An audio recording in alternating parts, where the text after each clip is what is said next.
حضرت محمد بن سیرین رحمۃ اللہ تعالیٰ علیہ فرماتے ہیں کہ اگر کوئی شخص نیند کی حالت میں خواب میں یہ دیکھتا ہے کہ وہ سفر کر رہا ہے، اب ایک سفر کی ایک جگہ سے دوسری جگہ پر پہنچا، تو اب دیکھنا یہ ہوگا کہ وہ جس جگہ پر رہتا ہے وہ جگہ یا جس جگہ پر وہ پہنچا ہے وہ جگہ، ان دونوں میں بہتر کون سی جگہ ہے۔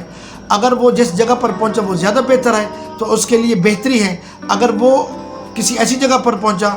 جو اس کے لیے بہتر اس جگہ سے بہتر نہیں ہے تو پھر یہ اس کے برخلاف ہے، یعنی کہ اس کا یہ سفر کرنا اس کے لیے اچھا نہیں ہے۔ اور اسی طرح